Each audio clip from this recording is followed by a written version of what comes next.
Hi there, everyone. This is Empowering Democracy. I'm Joe Firestone, your host, and I'm here with my good friend Dee Peers, Hello, everyone.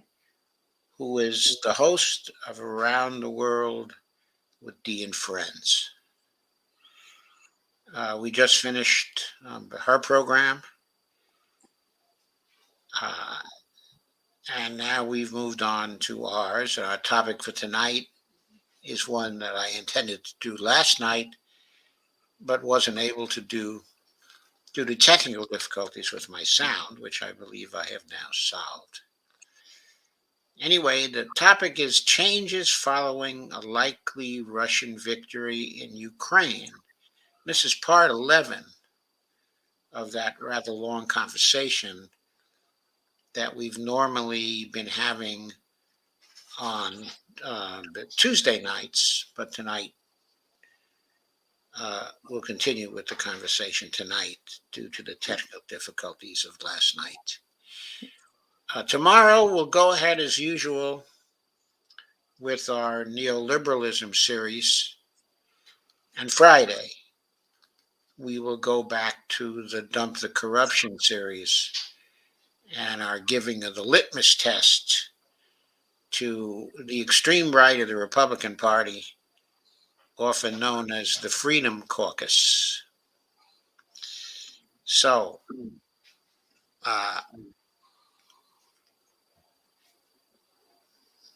I don't know if anyone is here except ourselves, but that's okay. We will certainly have some people come. That's Look, what usually happens. huh?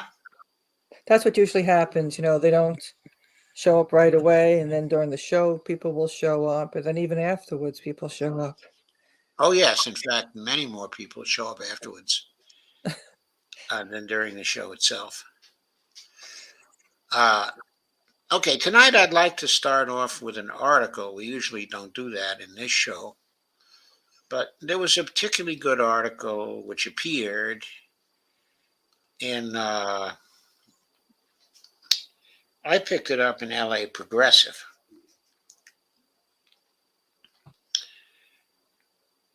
Where a lot of good articles from other places show up. But this one was called How Can the U.S. Adjust Sensibly to a Multipolar World? And of course, that's what we're talking about here. Okay, the coming victory of the Russians, okay, in the war, okay, in Ukraine, only accentuates, puts an exclamation point, as it were, on the larger trends that are going on all over the world, and the processes that are going on and that have been greatly accelerated by, I think, a number of things. First, of course, our use of the dollar as a political weapon to oppress really many other countries. And those countries are reacting by dethroning the dollar, by de-dollarizing, by removing this political weapon from the hands of the United States, and thereby reducing the power of the sanctions regime which the United States has been imposing on the world. And this goes along with other trends towards multipolarity, in particular, just the population trends around the world. Uh, I mean, China has 1.5 million people. India has 1.4 million people. 230 million people are in Brazil. I think that's the right figure. Maybe 212 million, 215 million, something like that. But uh, Pakistan has close to 300 million people living inside of what was the western part, okay, of Pakistan. Okay, in other words, Pakistan used to be even larger when it had both the western and eastern part of it. But Indonesia has something like 250 million people or something like that. So there are huge populations in many other nations of the world, and they are growing. And I guess there are 8.5 billion people, okay, in the world right now. And in the United States, only 330 million. Just with the population disparities, we cannot expect to run the whole world. And our capitalist regime has acted in such a way as it's gotten more oligarchical and more filled with greed. It has also created a situation here in the United States where fewer and fewer people, okay, are running things. The same people are trying to dominate both this country and all the rest of the world. It's not as if the 330 million people here are part of the oligarchy. The oligarchy is far smaller than that. So you really have a situation where just a relatively small number of people are trying to dominate the whole world, okay, in any way they can, while also trying to extract the wealth from every nation of the world, including this nation. That is not a sustainable proposition. That trend could not continue. And what we're seeing is the breakup of that particular trend internationally.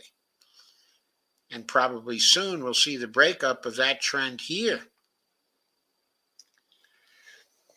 But let me go and cover this article for you. This was written by Medea Benjamin and Nicholas Davies. Her co-author. They co-author a lot of things together these days. They've become an act and a very effective one when it comes to writing. Medea, of course, and Nicholas also are activists, and they often appear on the streets. They appear in the Congress protesting.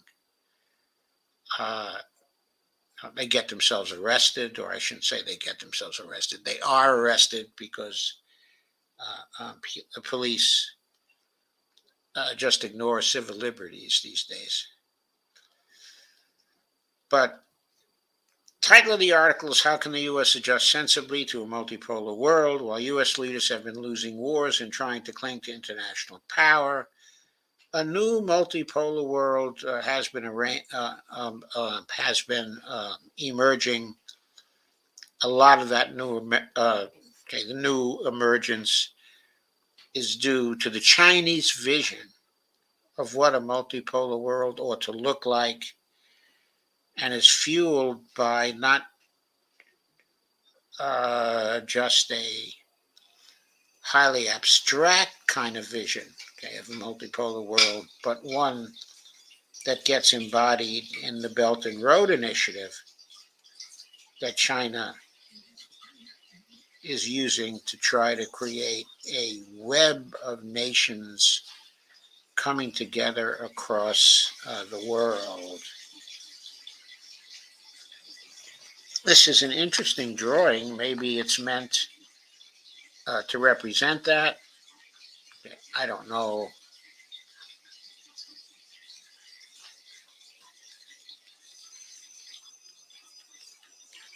There's no caption on the article. I'm sorry, on that graphic. In his 1987 book, The Rise and Fall of the Great Powers, historian Paul Kennedy, no relation to the Kennedy family, I don't believe, reassured Americans that the decline the United States was facing after a century of international dominance. I don't know that I would trace the dominance of the United States back to 1887 exactly. I think that's probably a little too much. Okay, but certainly by the end of the First World War, you were seeing the dominance, start emerging. But anyway, after a century of international dominance was, quote, relative and not absolute, and is therefore perfectly natural, and that the only serious threat to the real interests of the United States can come from a failure to adjust sensibly to the newer world order, unquote. Since Kennedy wrote those words, we have seen the end of the Cold War, the peaceful emergence of China as a leading world power, with, by the way, the assistance of the United States. In other words, it has been emerging as a leading world power, and a great deal of that process has been fueled by us exporting a lot of our industry to China. But to go on, and the rise of the formidable global South. But the United States has indeed failed to, quote, adjust sensibly to the new world order, unquote, using military force and coercion in flagrant violation of the UN Charter, in a failed quest for longer lasting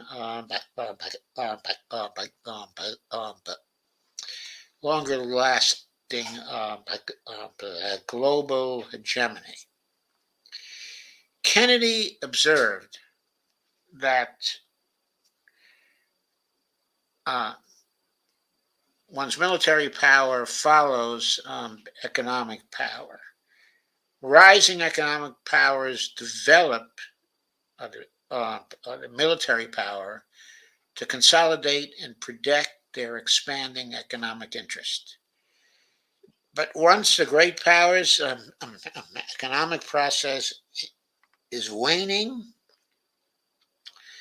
the use of military force to try to prolong its day in the sun leads only to unwinnable conflicts, such as European colonial powers quickly learned after the Second World War, and as Americans are learning today.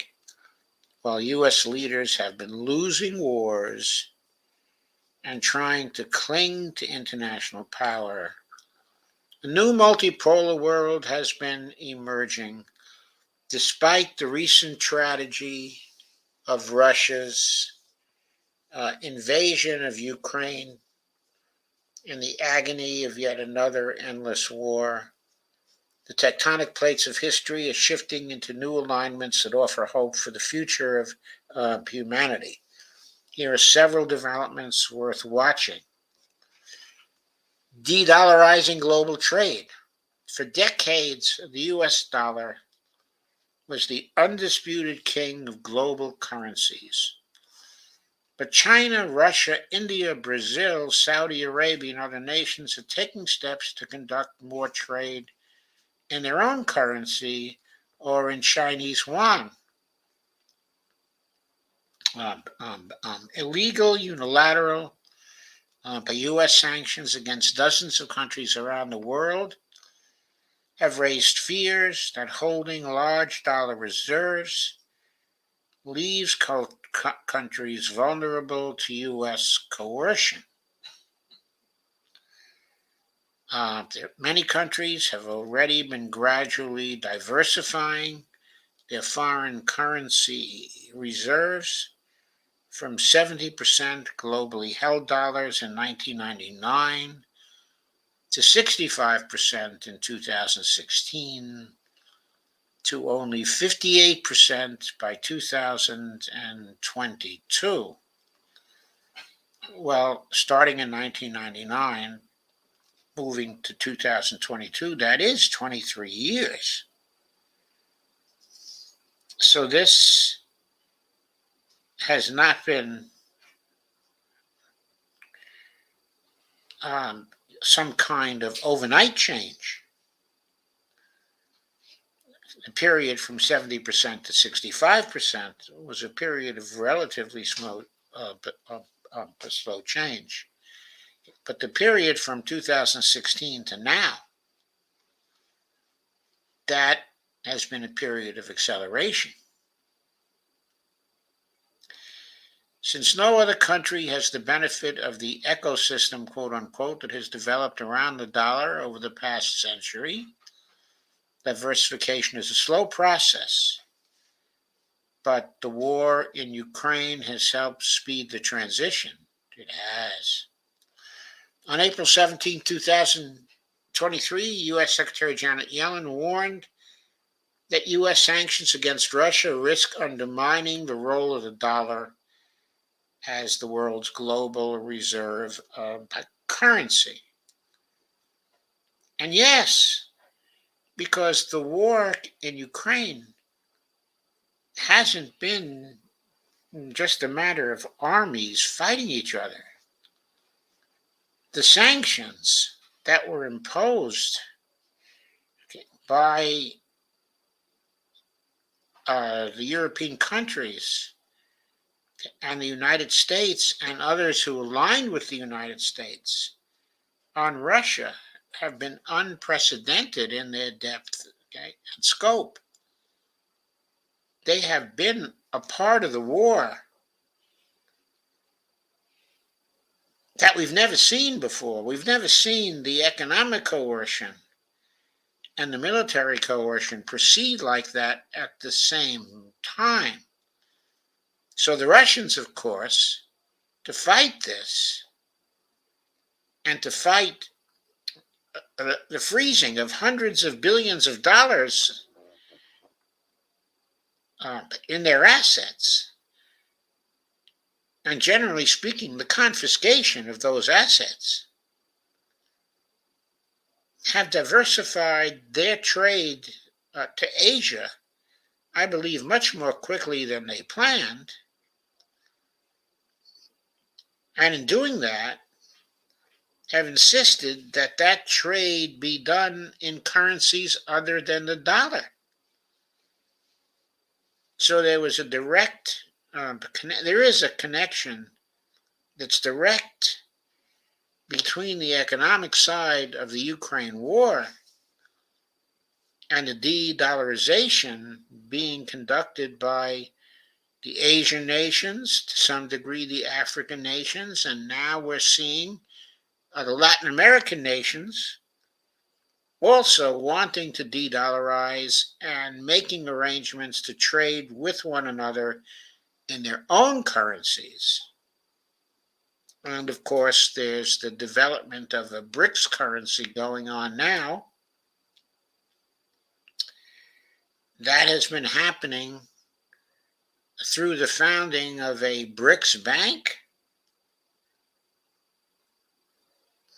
And the head of the BRICS bank, of course, is the former Brazilian president,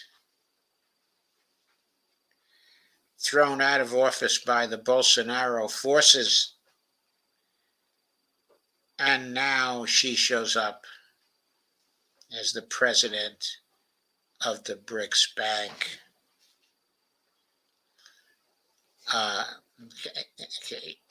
And Lula, of course, who is so close to her, in Brazilian politics, is also leading the charge to de-dollarize, in Latin America.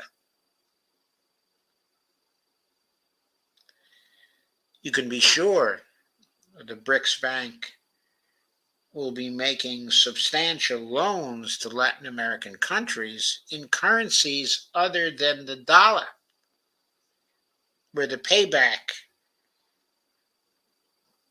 is much more frequently in local currencies.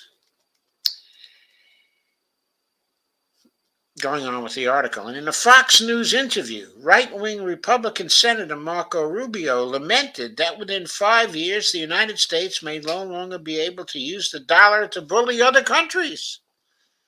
Horror of horrors. I laughed when I saw that. I was like, oh my goodness. Yeah. That's too much. Because there will be so many countries transacting in currencies other than the dollar that we won't have the ability to sanction them. Thank God. All I have to say is Exactly. thank God. We may have to try diplomacy. We will have to stop violating international law. Exactly. Those sanctions were goddamn illegal. Exactly. The BRICS GDP leapfrogs G7s. When calculated based on purchasing power parity, the GDP of the BRICS countries, Brazil, Russia, India, China, and South Africa. Of course, these are the members of the BRICS right now. However, everything that's going on there suggests that in a very short time, the BRICS may encompass 41 countries because everybody's applying to join. Exactly. Okay, I don't know how many countries are applying to join the G7. That's a pretty exclusive club, and I think the US wants to keep it that way. Is now higher than the G7, the United States, okay, the United Kingdom, Canada, France, Germany, Italy, and Japan.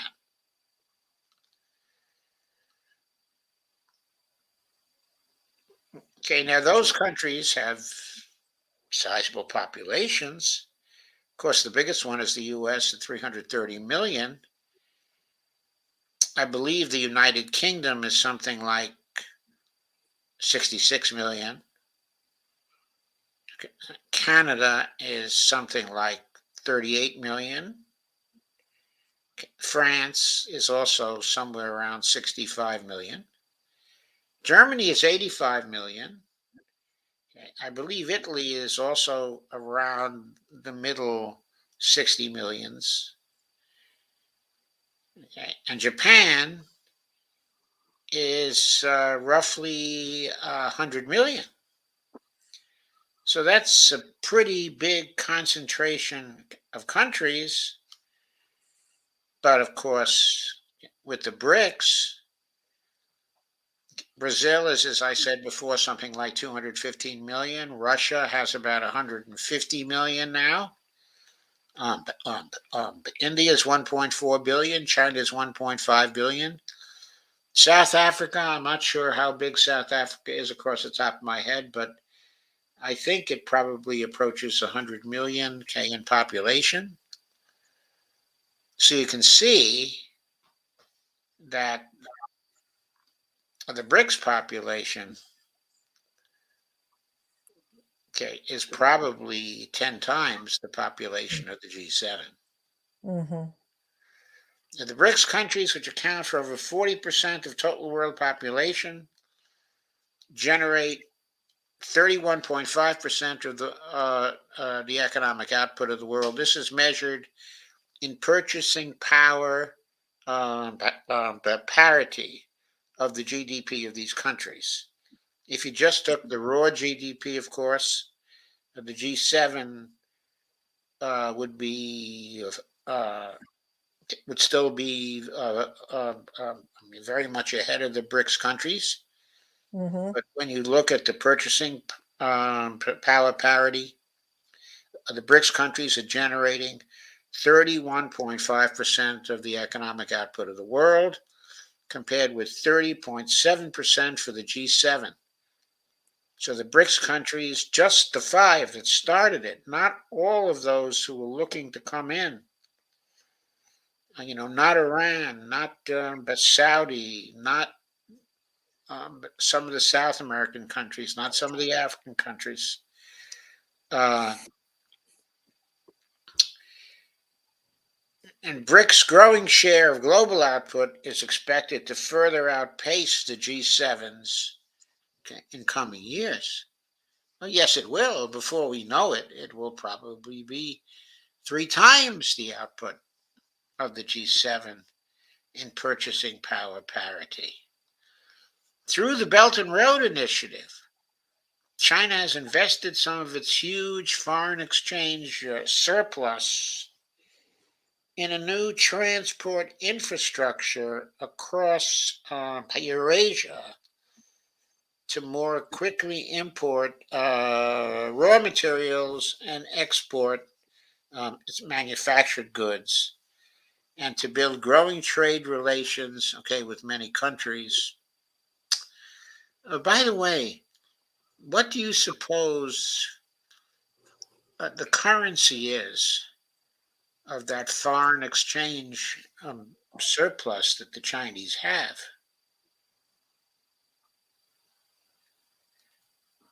Um, I think that huge foreign exchange surplus, is in dollars, I was thinking the same thing.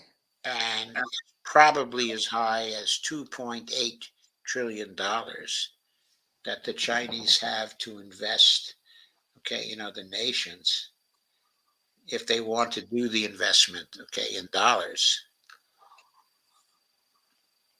So rather than dumping those dollars, selling them on international exchange, which would lower the value of the dollar, they're investing those dollars in productive trading relationships with other countries around the world, and investing those dollars in such a way that other countries, aren't oppressed by the dollars, but get to use them in the form of low interest um, types of loans to build infrastructure and to build various other capabilities in their countries Hmm. so they can produce more, Hmm. and so they can fuel the growth of trade with each other and with China. The Belt and Road Initiative is a tremendously productive kind of vision. And right now, the Chinese, are using it, as a set of carrots to develop those trade relations with countries around the world. There are no sticks visible. It's carrots all the way down. Now, the growth of the global south will be boosted, I'm back to the article now, by the Hmm. new development bank, also known as the BRICS Bank, under its new president, Dilma Rousseff, the former president of Brazil. Rousseff helped to set up the BRICS Bank in 2015 as an alternative source of development funding after the Western led World Bank and IMF had trapped poor countries in recurring debt, Hmm. austerity, and privatization programs for decades, especially the privatization programs, resulting in the domination of local ruling elites by American interests. Privatization programs created governments whose authority was weak, which were exploited by private companies and subordinate to the private companies, who were basically enriching government officials to allow the private but companies to loot the wealth of African countries, and Latin American countries, and other nations around the world, in order to enrich the corporate elites of Western countries, including, of course, the United States. By contrast, the new development bank is focused on eliminating poverty and building infrastructure to support, quote, a more inclusive, resilient, and sustainable future for the planet. The NDB is well capitalized with $100 billion to fund its projects, more than the World Bank current $82 billion portfolio, which really makes me laugh. Okay, next is the movement towards strategic autonomy for Europe. On the surface, the Ukraine war has brought the United States and Europe geostrategically closer together than ever, but this may not be the case for long. After French President um, um, um, um, um, uh, um, French President Macron's recent visit to China, he told reporters on his plane that Europe should not let the United States drag it into war with China, that Europe is not a, quote, vassal, unquote, of the United States, and that it must assert its strategic autonomy, quote unquote, on the world stage. Cries of horror greeted Macron from both sides of the Atlantic when the interview was published. But European Council President Charles Michel, the former Prime Minister of Belgium, quickly came to Macron's side, insisting that the European Union cannot, quote, blindly, systematically follow the position of the United States, unquote. Okay, and Michel confirmed in an interview that Macron's views reflect a growing point of view among EU leaders, and that, quote, quite a few really think like Emmanuel Macron, unquote. The rise of the progressive governments in Latin America. This year marks the 200th anniversary of the Monroe Doctrine, which has served as a cover for U.S. domination of Latin America and the Caribbean. But nowadays, countries of the region are refusing to march in lockstep with U.S. demands. The entire region rejects the U.S. embargo on Cuba and Biden's exclusion of Cuba, Venezuela, and but Nicaragua. From his 2022 summit, the Americas persuaded many other leaders to stay away or only send junior officials, and largely doomed the gathering. With the spectacular victories and popularity of Andres Manuel Lopez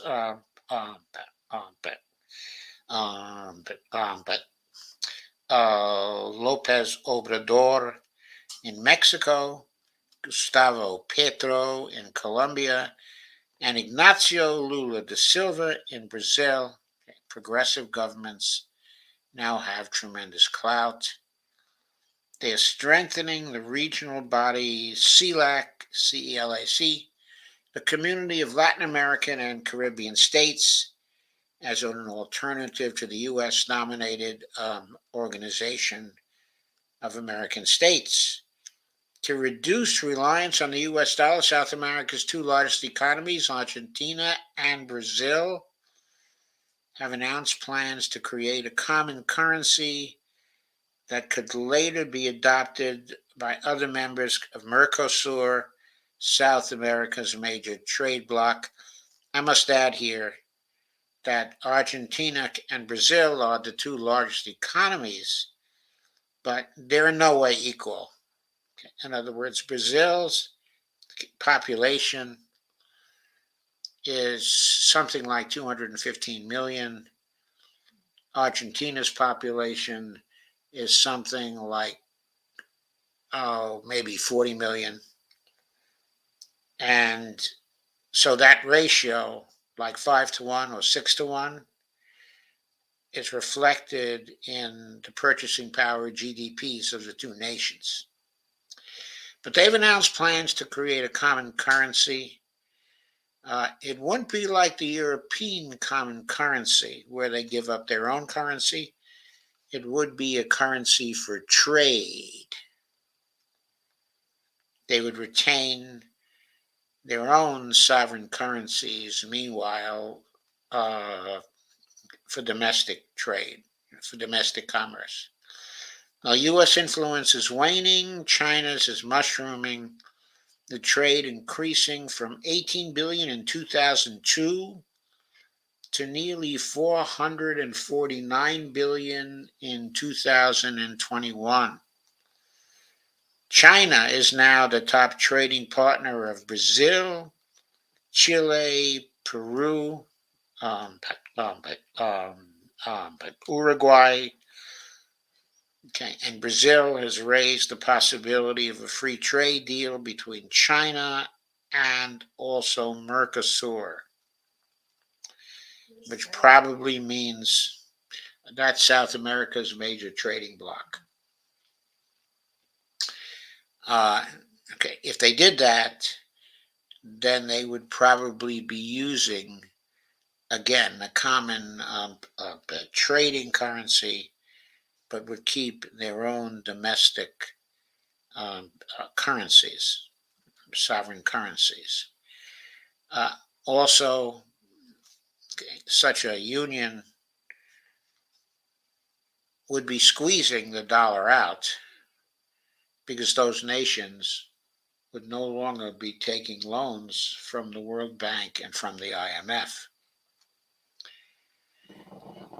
Peace between Iran and Saudi Arabia. One of the false premises of U.S. foreign policy is that regional rivalries in areas like the Middle East is set in stone, and the United States must therefore form alliances with so-called moderate, quote-unquote, pro-Western forces against more radical, quote-unquote, independent ones. This has served as a pretext for America to jump into bed with dictators like the Shah of Iran, Saudi Arabia's Mohammed bin Salman, and a succession of military governments in Egypt. Now China, with help from Iraq, has achieved what the United States never even tried. Instead of driving Iran and Saudi to poison the whole region with wars fueled by bigotry and ethnic hatred, as the United States did, China and Iraq brought them together to restore diplomatic relations in the interest of peace and prosperity.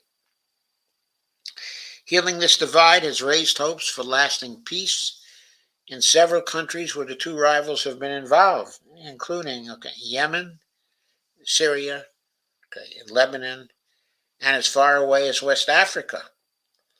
It also puts China on the map as a mediator on the world stage, with Chinese officials now offering to mediate between Ukraine and Russia, as well as between Israel and Palestine.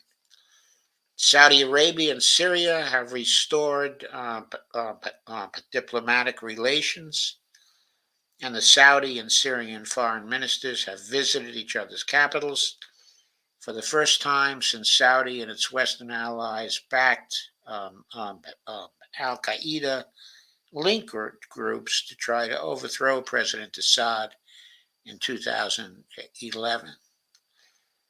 At a meeting in Jordan on May 1st, the foreign ministers of Jordan, Egypt, Israel, and Saudi Arabia agreed to help Syria restore its territorial integrity, and that Turkish and U.S. occupying forces must leave.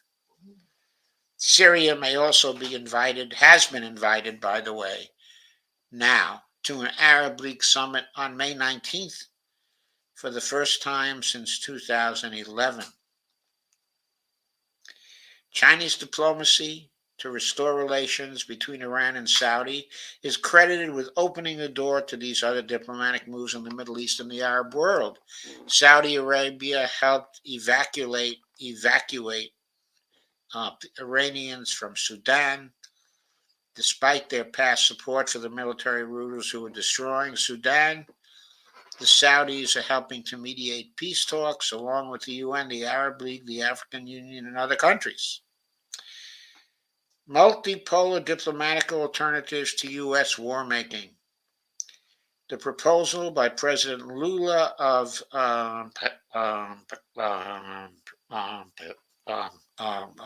Brazil for a, quote, peace club, unquote, of nations to help to negotiate peace in Ukraine is an example of the new diplomacy emerging in the multipolar world. There is clearly a geostrategic element to these moves to show the world that other nations can actually bring peace and prosperity to countries and regions where the United States has brought only war, chaos, and instability. While the United States rattles its saber around Taiwan and portrays China as a threat to the world, China and its friends are trying to show they can provide a different kind of leadership. As a global South country that has lifted its own people out of poverty, China offers its experience and partnership to help others do the same. A very different approach from the paternalistic and coercive neo-colonial model of U.S. and Western power that has kept so many countries trapped in poverty and debt for decades. This is the fruition of the multipolar world that China and others have been calling for. China is responding astutely to what the world needs most, which is peace, and demonstrating practically how it can help.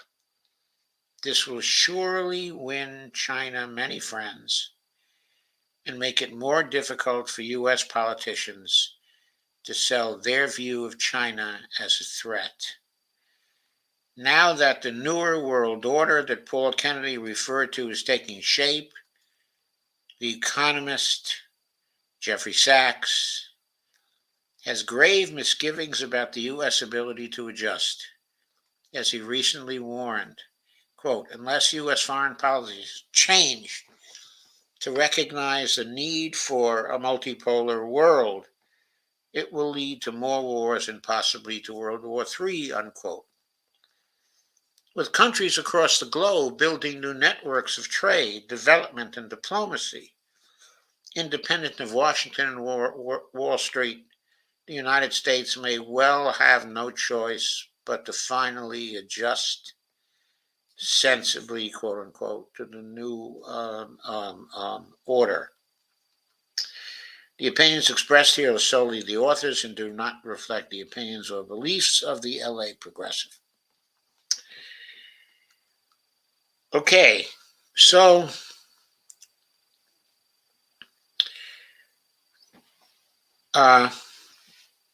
we are seeing the demonstration of the grave misgivings that the U.S. has about the emergence,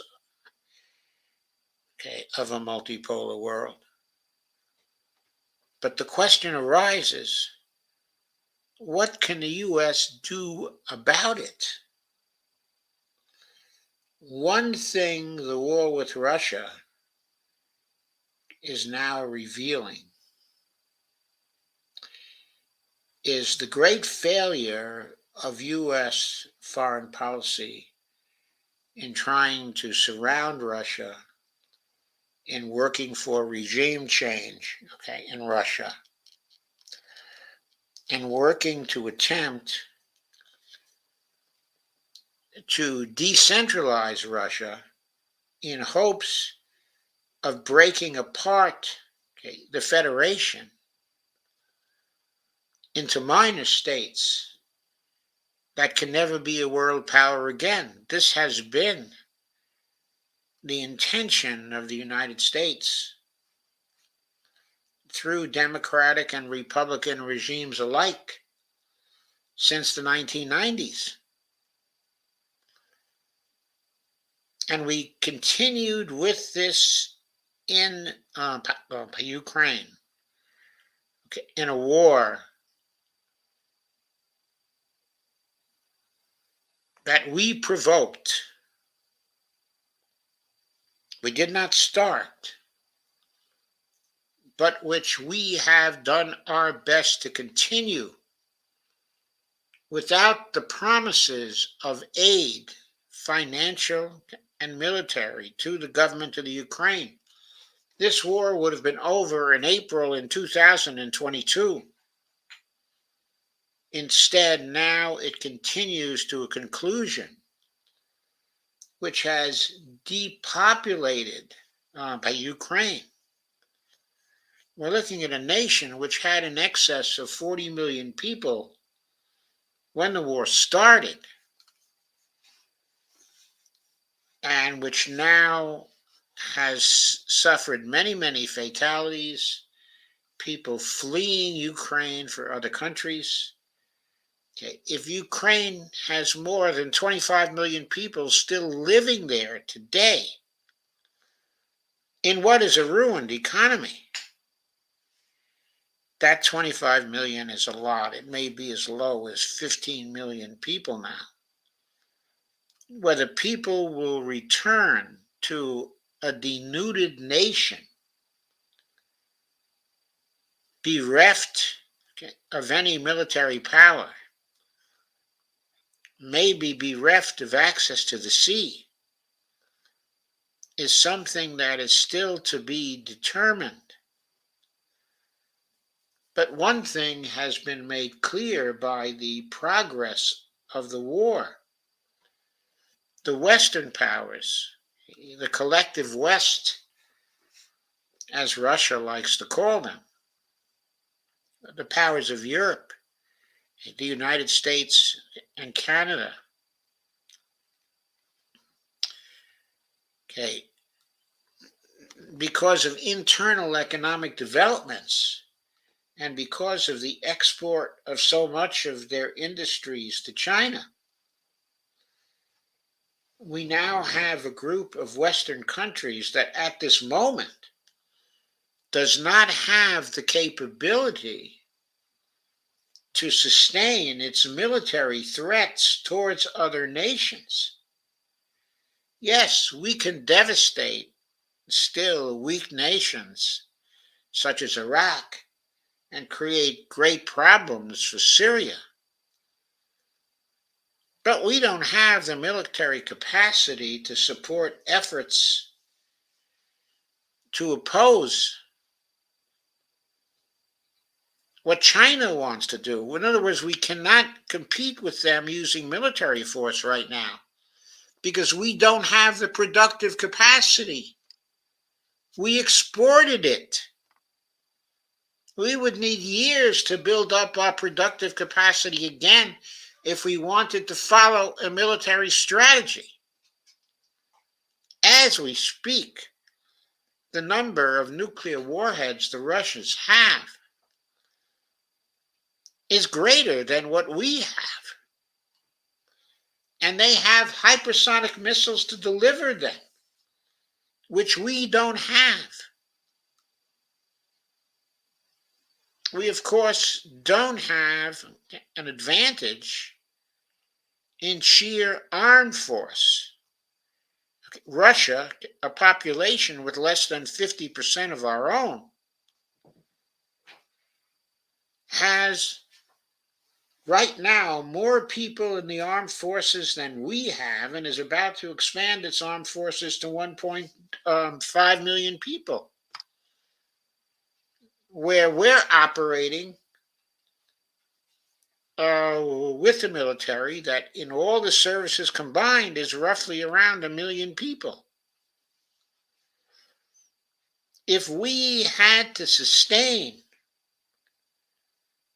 some kind of supplementary invasion of Ukraine at this point, Colonel McGregor thinks that we couldn't put together an armed force that's well equipped of more than 50,000 people to actually go into Ukraine to try to support the military forces of that country, which are largely denuded and defeated. And if we sent in those 50,000 people, we would not have the productive capacity to continue to arm them going forward. We cannot produce the artillery shells needed at this point in quantity. We cannot produce the missiles needed in quantity. We cannot supply the javelins. We cannot supply the stingers. We cannot compete with Russian productive capacity in this area. We cannot compete with what the Chinese can do in this area to defend their province of Taiwan. I emphasize their province of Taiwan because I want you to realize that Taiwan is not independent. It has a government that has allowed to be independent by the Chinese, to make decisions that are independent of the Chinese. But according to international law, Taiwan is a province of China. And it will be reunited with China if we do nothing to try to force anything there.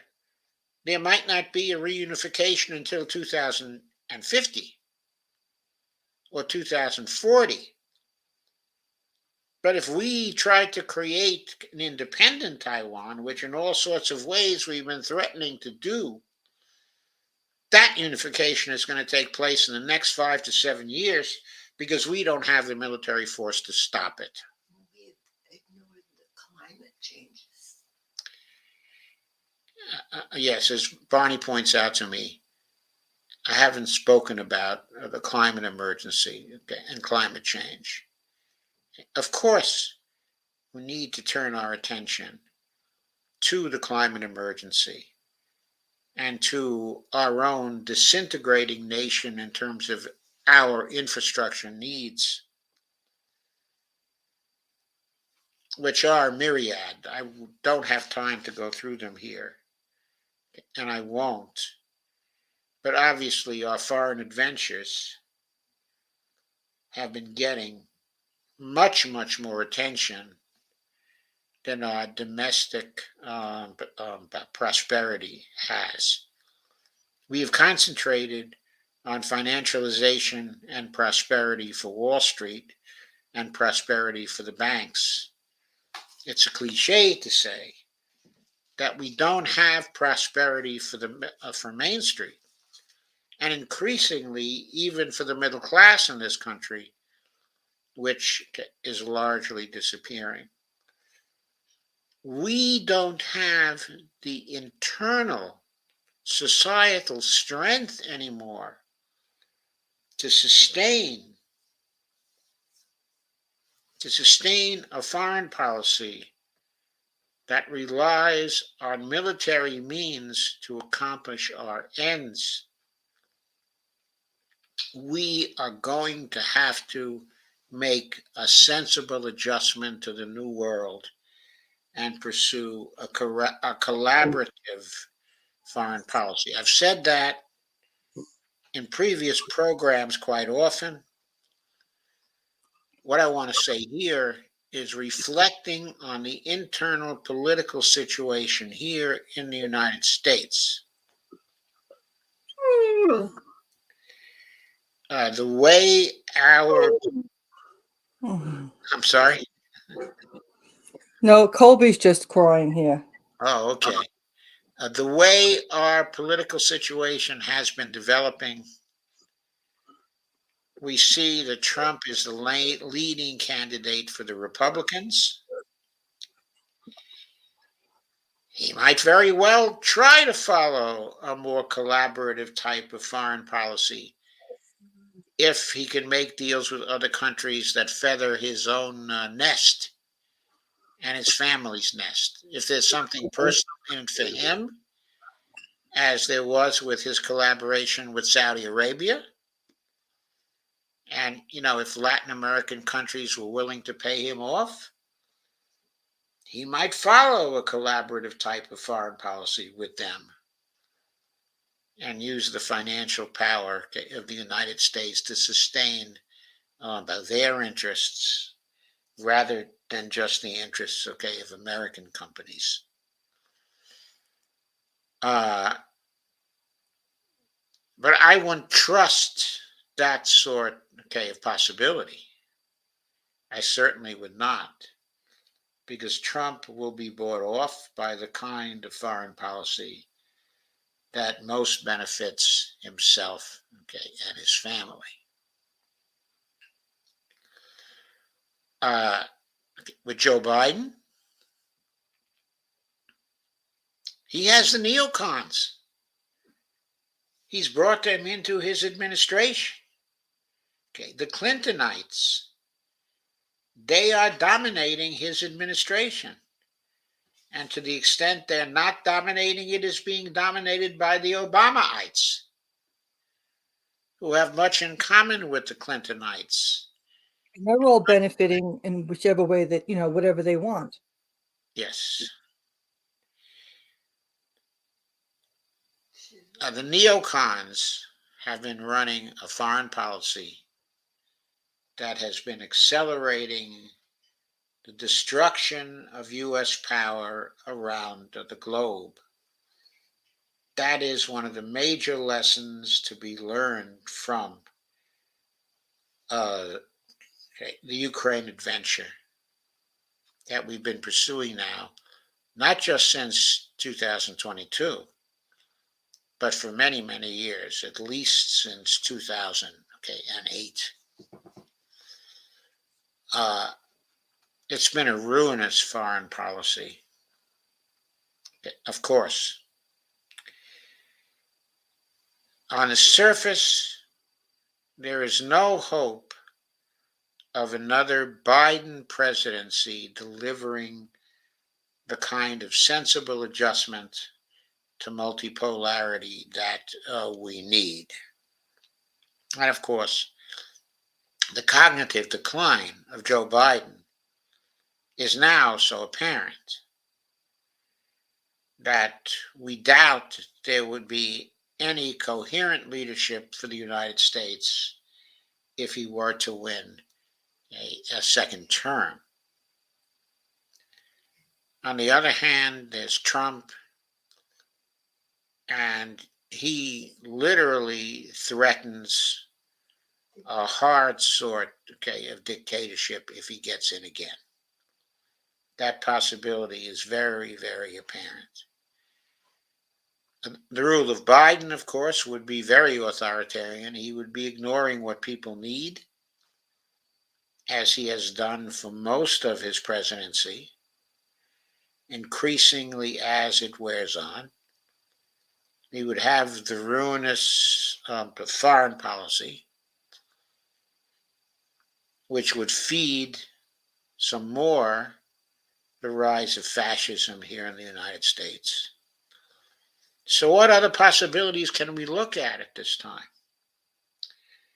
We look at the emergence of Robert Kennedy, and of Marianne Williamson's run.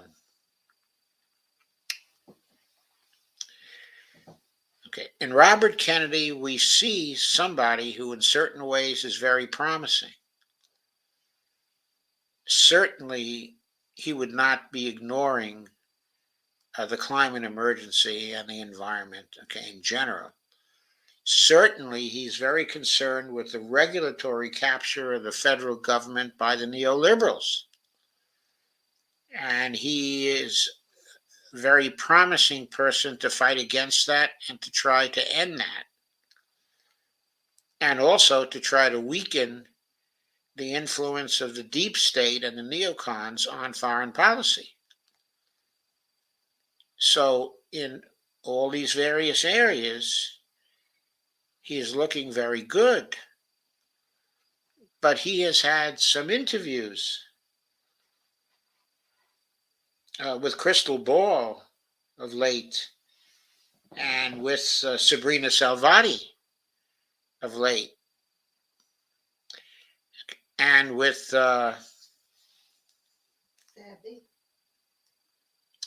yes, I said Sabrina Salvati.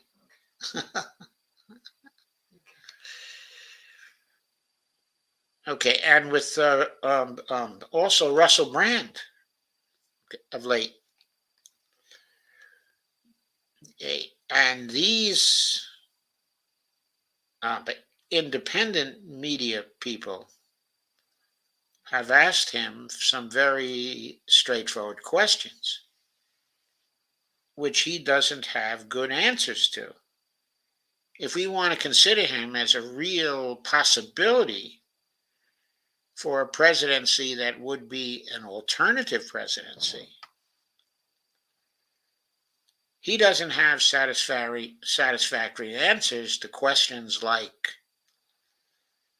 what will you do if they rig the primary against you?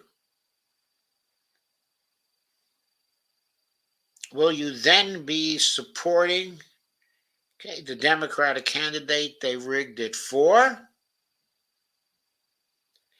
At least he doesn't say he would endorse that particular candidate. But he does say that he would accept the decision of the voters in the primary. But obviously, such a decision is being rigged by the DNC.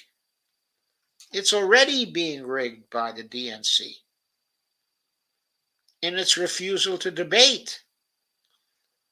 I believe the DNC is very close to not having any primaries at all. If Robert Kennedy wins big in New Hampshire, I don't think he'll win in South Carolina, but if he starts winning in other states as well and becomes the kind of threat that Bernie Sanders was in 2016 and 2020, do you doubt that DNC will use what the courts have currently decided concerning its rights to rig primaries and to select the people the DNC wants to select from the top down to be the leaders of the Democratic Party?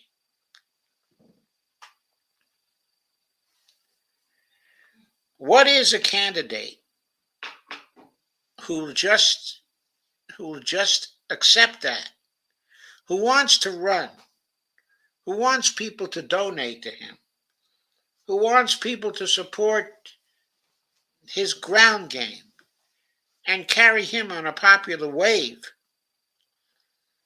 What good is a candidate like that if he's only going to cave in, in the end, and let the DNC do what it will? What is then the argument for supporting him, even if his policies do look good? And by the way, he still has a Medicare for all problem. He's not supporting that. He says he doesn't know about the political practicality of that. And he said just what Obama said. If I were designing it from the beginning, it would be a Medicare for all program. So he's not ready to say, grab the current system by the roots, uproot it, and replace it with a Medicare for all program. Bernie, at least, was willing to do that.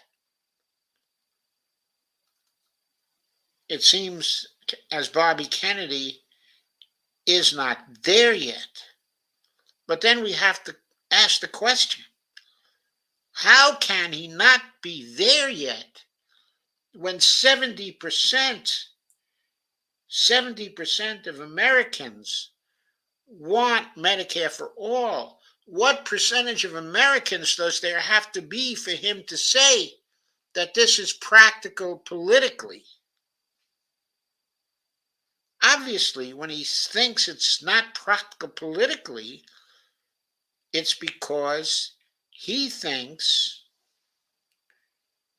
that he cannot challenge the oligarchs to get the Congress to pass Medicare for all. That he cannot lead a movement that will do that. What does that say to us? How will he be able to lead a movement that will force the citizens, that will force the oligarchs to finally, quote, adjust sensibly, unquote, to the new world order, to the multipolar world? We need a president who will lead that kind of effort. We know, and Bobby Kennedy embodies, that the person who does that has to be willing to risk his or her life in that effort, because the deep state might very well turn to assassination to stop such a thing from happening or to reply to it in process. We need someone who is very brave and who will not cave from the outset. I think Bobby looks extremely good in his preferred policies in many areas. I think he will come around to Medicare for all shortly.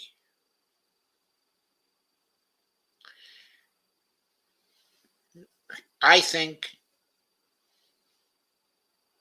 if he became president, he would re-democratize America in many, many ways. But the question is, does he have the courage to be that person that we need? I asked that question. Basically, I think the other people, Crystal and Sagar, also Russell Brand, and Sabrina Salvati, were asking him those kinds of questions, asking him questions that imply, do you have the courage to resist the system and to lead us so that we have a motivation to support you, to lead the Not Me Us movement that Bernie created but left behind? That movement still exists among us.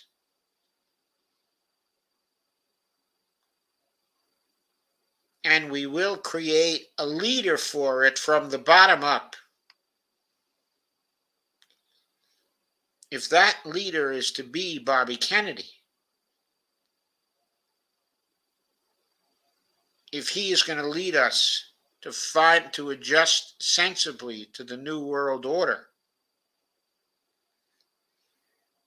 and to reinvent our democracy here,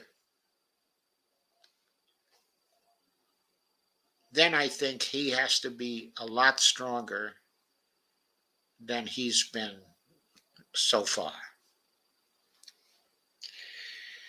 So what do you think, Dee?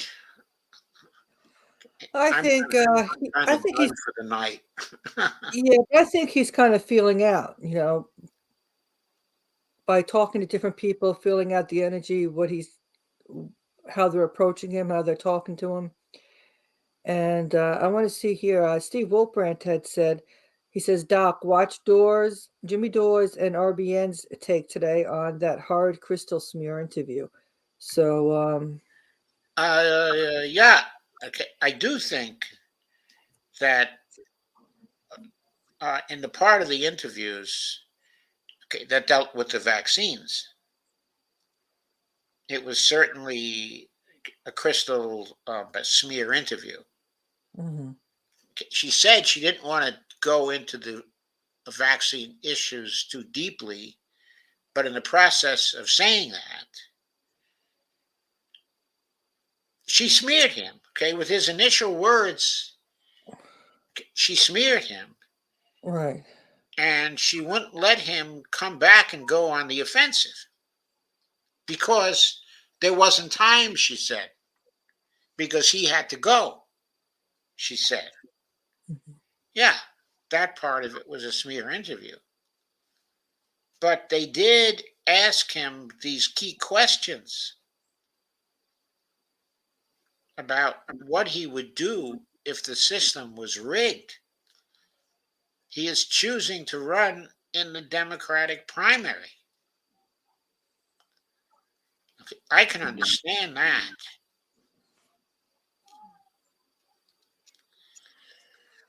But I think that if he wants our support, he has to provide information to us that indicates. Well, Steve Wolfman says they keep busting RFK's balls about a plan B. Why should he tell them? He's in the start of plan A to win a poker player. This is not about a poker player, Steve. Look, we just got fooled twice by Bernie Sanders, who held himself out as a serious candidate, but would not go the whole way because he wanted to keep his chairmanships. He wanted to be a part of the system. Why? So he can introduce Medicare for all bills that don't have a ghost of a chance of passing. I say this as someone who is very much with the Red Berets in trying to support the introduction of the Medicare for all bill and build a movement for it. But I don't delude myself into thinking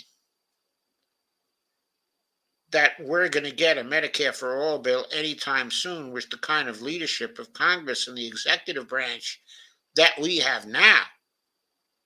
The new Medicare for all bills are just messaging bills to keep the Medicare for all idea alive.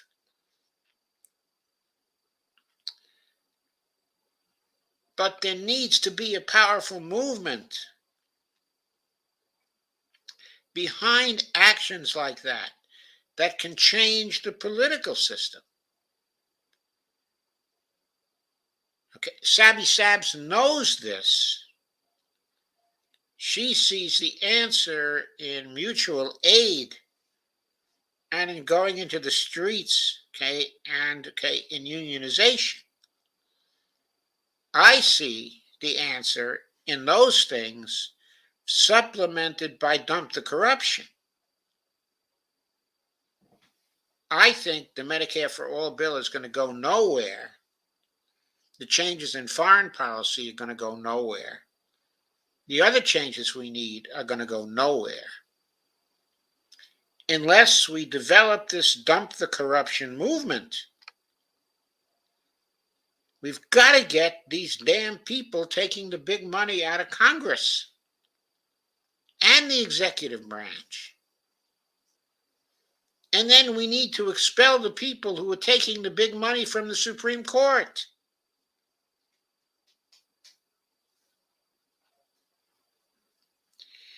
Steve says the constant comparison to Bernie is a disservice. They are completely different characters. I know they're different characters. But whether they're different characters or not, okay, and I know they're different in certain key ways. Like I think, for example, that the way Bobby Kennedy, if he were elected, would go after the oligarchy and the regulatory capture that undermines so much of our political and economic system. The way he would go after the oligarchs would probably be different from the way Bernie would go after the oligarchs. I think the way he would build a movement might be very different also. However, the question we have to ask in terms of whether we should support him or not at this point, whether we should be the drivers of mushrooming his movement, what we need to hear from him is that he will carry that movement through the election by whatever means he can. Okay, I just want to say something as what Lana has here that's extremely important. She says one more time, if people want RFK Jr., they better make sure they register correctly and vote in the primary. That is crucial. I believe that is crucial too, and I would encourage everybody to register correctly and vote in the primary if you want RFK Jr., because that's the only way you're going to get him. But I also have to say one more time, if you register and vote correctly in the primary, that doesn't guarantee that the DNC is not going to select whoever they want to select. Things I'd like to hear from RFK are like this. I'm putting together a super legal team. And if the DNC tries anything, I'm going to sue their pants off. There won't be a DNC anymore because they won't have any money left. I'm going to sue them for all the money they're capable of raising. I think the DNC needs to know that the first time RFK gets rigged, that's the time they're going to be pulled into court immediately for huge damages that will put them out of business. They're a corporation. They can be put out of business by damages, civil damages. I want to know he's willing to get the meanest lawyers to carry his water for him to do that kind of thing to them. And I want to know that he has to be willing to consider his entrance into the primary as a two-sided contract with them, where they have to agree to a fair primary, and that if the primary is not fair,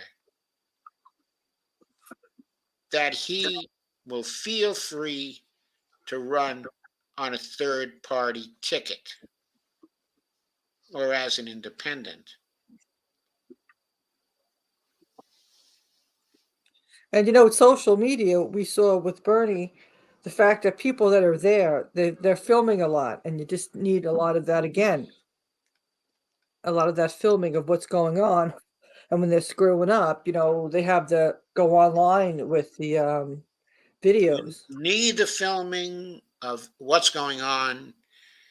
You need to make sure the boxes of ballots, the chain of custody, all those ways of cheating are foreclosed but from the DNC, so that they cannot rig the primaries the way they rigged them against Bernie Sanders.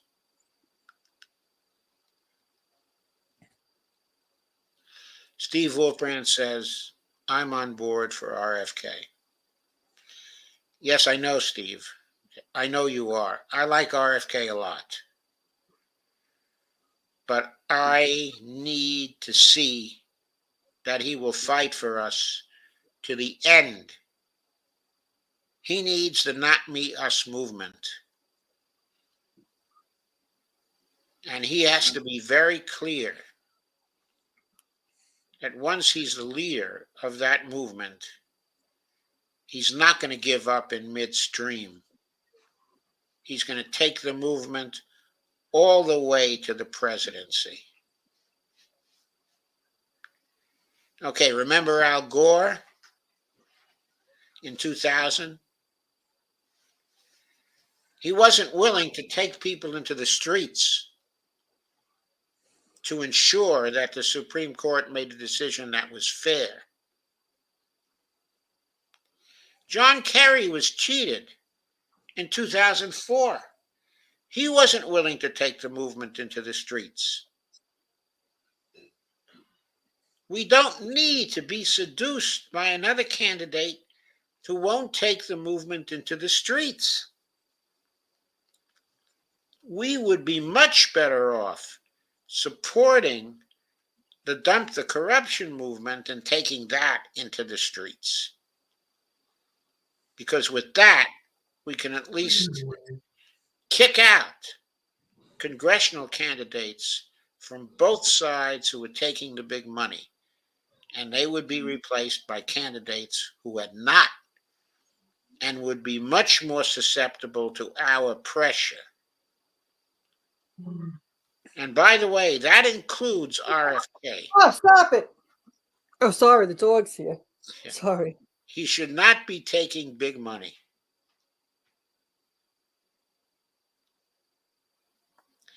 Wesley Weil has made a number of interesting comments that I do want to cover.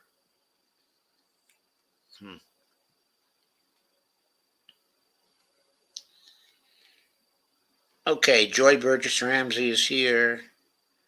Disintegration sounds terrible, but we are getting too close to nuclear war in Ukraine now. We are. That's why we need new foreign policy. Lana says, happy Wednesday. Wesley Weil says, high value exports and low value imports means a trade trap. They're using the USD price indexing to export high value goods to countries. U.S. makes export low value products. I didn't quite understand that, Wesley. And the U.S. destroyed manufacturing capacities in the countries China is exporting to, then shipped that capability to countries like China and India. Yes. The U.S. does not produce the relatively high value goods it makes. Countries under its trade regime import after shifting the productive capacity to low value products for export. China does.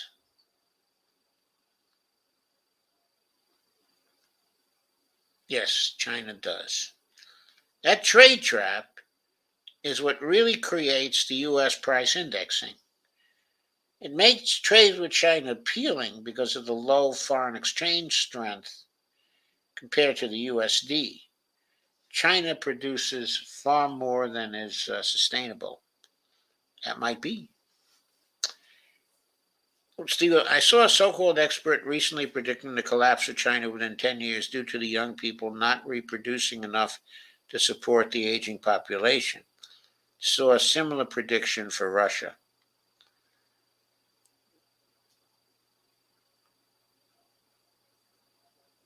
Well,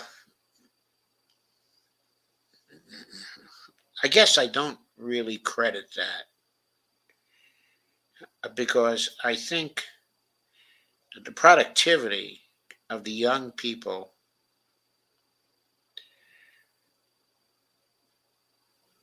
with further gains from technology is going to be much higher than it is today, and that it will be high enough to support the aging population. I don't see a problem there, and I don't think the models that are being used to predict the problem are reliable models. They are Malthusian models, and I don't think they reflect the reality of what China is doing internally.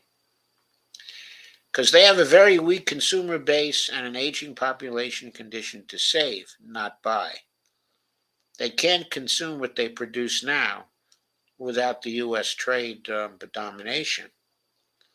but let alone what others would. I think that's an interesting point, but I think that they will become consumers as well as producers. I don't think it's that hard for people to become consumers. They've lifted almost 1 billion people out of poverty now. They will have a tendency to save, but they also have a government that can do the deficit spending that is necessary uh, to compensate for any trade problems that they run into. Steve points out undocumented workers here should have a route to citizenship. Of course. Wesley Wiles says dollarization is about what nations save in net trade. China still has 80 plus billion in US bonds. There's no edging out going on. It's got a lot more than 80 billion in US bonds. It has trillions of dollars in US securities. Where did you get that 80 billion plus figure, Wesley Wiles? He says just more fluid access to USD price indexing, avoiding the US banking system. Wesley Wiles says US productive capacity is global, limiting the stats to just the US undermines this entire argument. The US has always had a global supply chain, going back to conquest in South America, okay, and FDR. Yeah, it always has had a global supply chain, but it no longer has control over that global supply chain. Russia has already suspended major trade with India because they're holding too many rupees already. I don't know if they've suspended major trade, but perhaps India will have to pay in currencies other than their rupees. Russia is essentially being dollarized, okay, with rupees. I don't even know what that means. I really don't, Wesley. I heard that other places today. I don't know how you can be dollarized with rupees. Perhaps you can explain it to me. Jim Bird says, yeah, the Democratic establishment politician are warbirds. Surprise. Neocons. Steve says, I'm on board. It's all just debt tribute. The only game in town. China uses the same system of interest-bearing debt from Mesopotamia long ago the U.S. uses now. Chief financial power is always the chief military power. Well, I don't know if that's true. It may be true in the long run, but right now, I think that Russia is probably the chief, okay, in military power, but not the chief when it comes to financial power. Steve Warren says, Doc, watch Jimmy Dores and RBN's take today on that horrid crystal smear interview. Thank you, I will. Aaron Lana says, that KB interview was cringe. Yeah, I thought it was cringe too. But it did, it did elicit these lack of answers from RFK on the tough questions. Steve says, they keep busting RFK's balls about a plan B. Why should he tell them? He's in the start of plan A to win. A poker player doesn't tell his plan if he doesn't get the exact card he's looking for. This isn't a game, okay, of poker. What RFK is trying to do, his first problem, is to get the mass of people to trust that he can get through the Democratic Party and be accepted by the DNC as the nominee, that's his first problem. I, and a lot of others, including, I believe, Sabby Sabs, but don't think that he can get through the DNC and become the nominee. So we have to ask, what is he prepared to do in that case? Because we want to support someone who will either become the nominee or run third party to become the president of the United States. We don't want to go through the Bernie process again and give 200 or 300 or 400 million dollars to someone who in the end is going to say uncle. That's just unacceptable. We should use the 200 or 300 or 400 million dollars that we would put up for somebody like that to fuel the dump the corruption movement. Because if we did that, we would get results. We would get results. So I want to know if RFK is a good investment.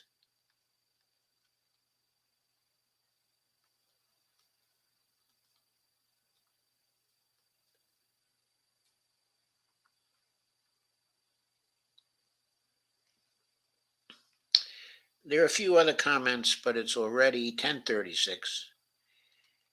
And I have to get up early tomorrow morning, much earlier than usual.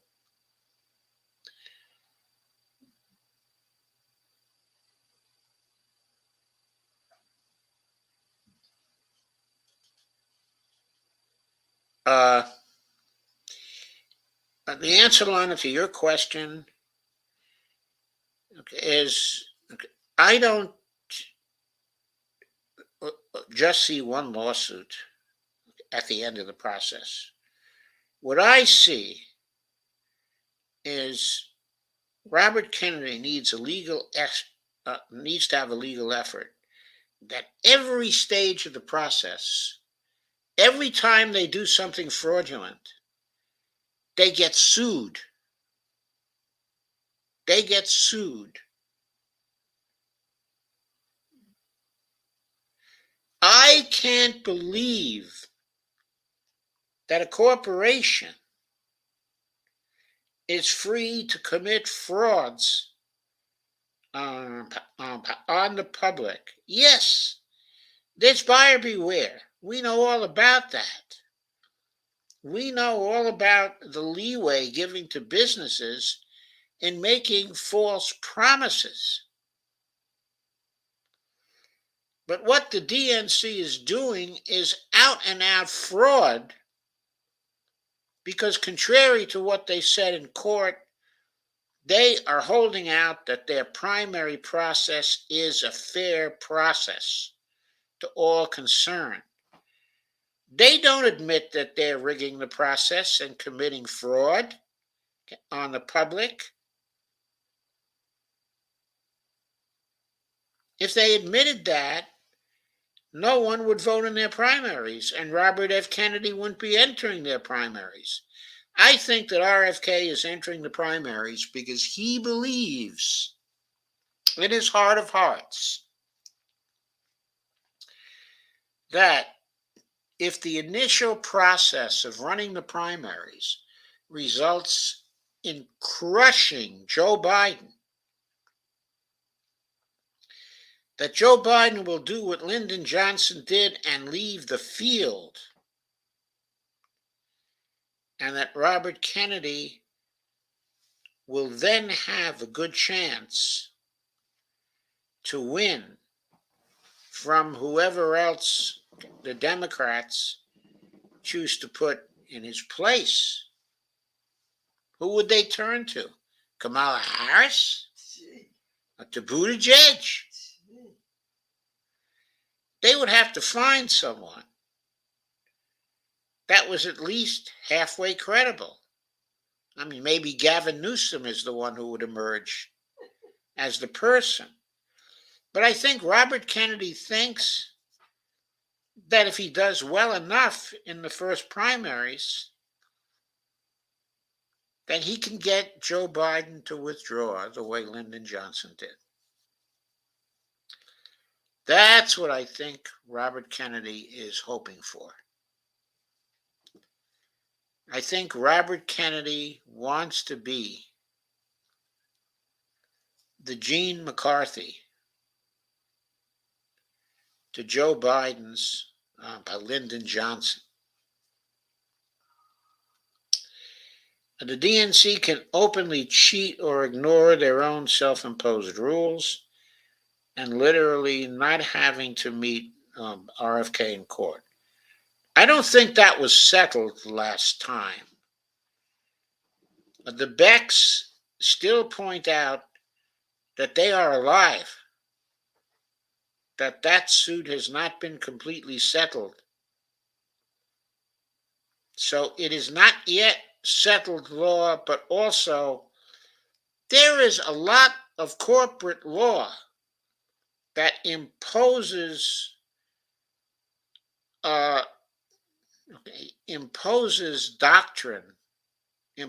legal doctrine on how far corporations can go in lying to customers. What the Supreme Court was doing here, or what the courts, I should say, were doing here with respect to Nico House's suit, they were imposing the model of a corporation, saying that since the DNC is a corporation, it can do anything to its customers being the voters. That is not settled law yet. The customers of a corporation still do have certain rights, certain expectations that corporations must meet. I don't know if the Becks sued based on the idea that a Democratic primary is a product that the voters buy into, and that this product is held out by the party as one of being a fair contest. The party pretends it is a fair contest. Now, it has certain leeway to stretch that and to make things an unfair contest. But I don't think it has the leeway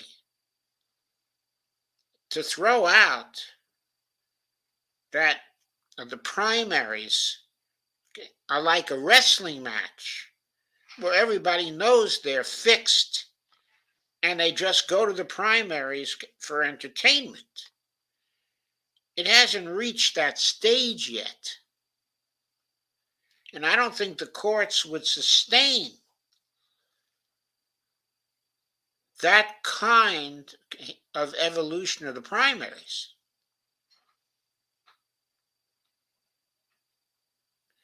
I think at some level the courts are going to defend the idea that the primaries have to be minimally fair if you're going to have primaries at all. Now, they might agree that parties don't have to have primaries.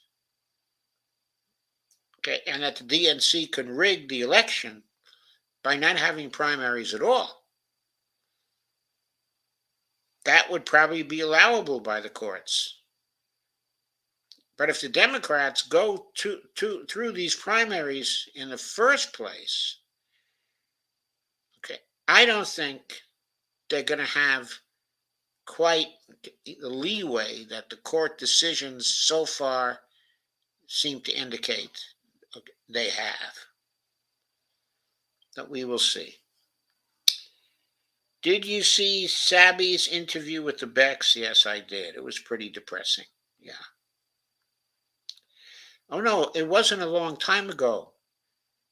It was a couple of days ago. A couple of days ago. He should file preemptive litigation. Maybe that's a good idea. Preemptive litigation before the first primary. He says, a lot of that was the Becks. They were the lawyers who brought the case along with Nico House. They were.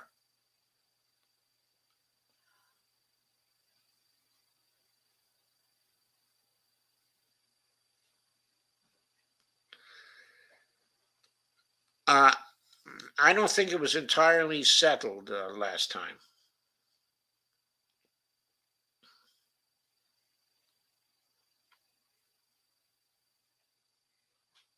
Yeah, they might have to show up to any legal appeals. That might be the case.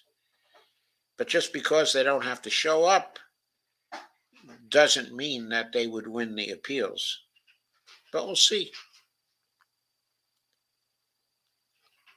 Robert Coleman said, I guess I got in near the end of today's show.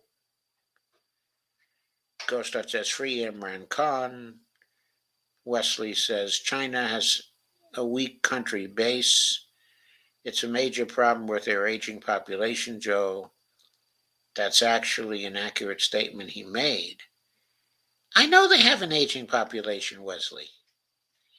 The issue is whether their productivity can support their aging population. Okay, I believe it can. Yes, I believe so also. I had seen a special on that. So it is something that they've taken care of, and Their they plan productivity everything. is very, very high. And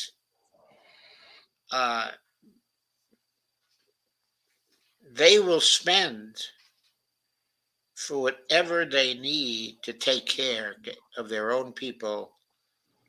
And that spending will be backed by increases in their productivity. Does anyone seriously think Biden could do these interviews that RFK has been doing? No. I don't think anybody seriously believes that. Biden is going to avoid all those interviews, and he's going to hope that Trump will still be so distasteful to people that he can stay home in his basement and still get elected.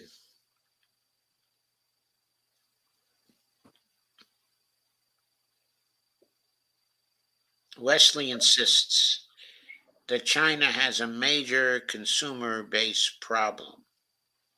Okay. I don't think they have a major consumer base problem. Wesley says that China currently has only 80 plus billion in U.S. securities, okay, in U.S. bonds. I admit I haven't looked very recently at how much they had, okay, in U.S. bonds, but the last time I looked, they were way, way over $1 trillion, like something like 1.8 trillion or something like that. If you're looking for someone who bats 1,000, it ain't going to happen. I think RFK is batting 750. The baseball analogy isn't helpful. The reason why it's not helpful is because we need somebody who's going to fight until the end for us. He doesn't have to agree with us on everything, but he is going to have to agree on the essentials, and he's going to have to fight for them. It's not about batting around 1,000, but he's going to have to fight for the major things. Russia suspended trade. Russia is saving in rupees because of the trade imbalances. I know they're saving in rupees because of the trade imbalances. I know they suspended trade for a while, but they will solve that problem. Garza says Pakistan is rupees, Russia is rubles. So is India rupees.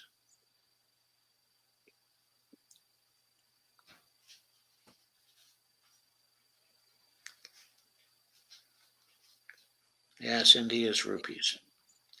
Steve says, good night, all. Every last one of them face frowning. Wesley Wiles says, the court precedent wording allows for the DNC to set up a primary. Let RFK Jr. win with 99% of the vote and then say, sorry, we are using someone else to represent the organization. No superdelegates needed. The court precedent does allow that, but that is one decision. That decision can be disagreed with by other courts.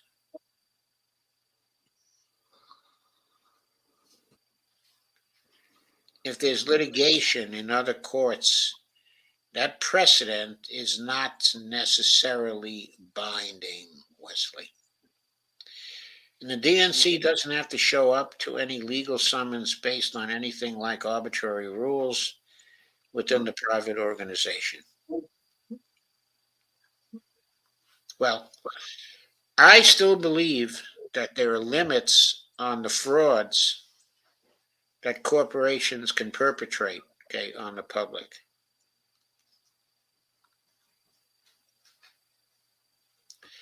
Wesley says they're more like the Elks Club, not Sam's Club.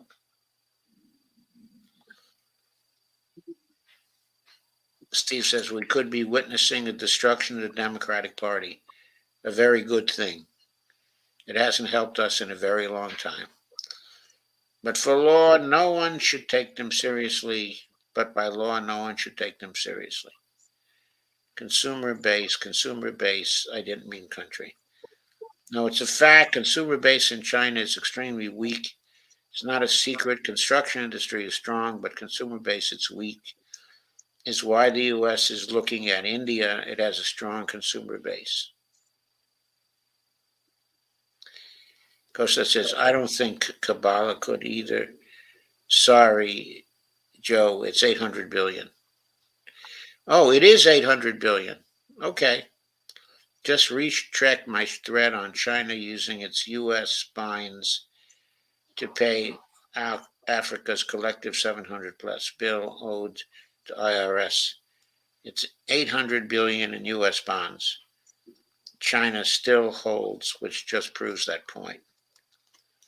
Yeah, that China still holds a lot, okay, in U.S. bonds. And that as those bonds are redeemed, a steady stream of dollars goes to China. Steady stream of dollar reserves, which China might no longer keep at the Federal Reserve. Wesley says the IMF, Africa's collective 700 plus bill owed to the IMF.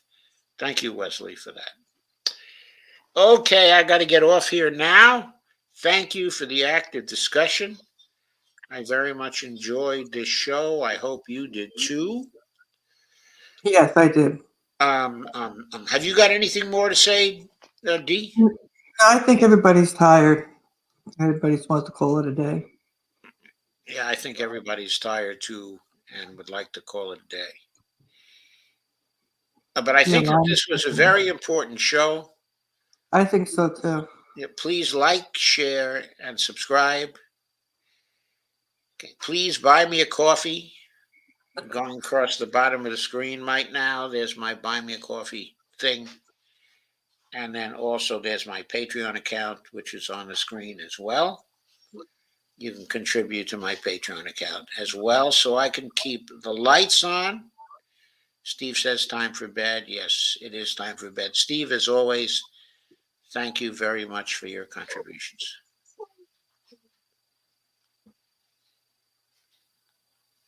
Wesley says good night all. Wesley says dollarization is about what countries save in, not trade in.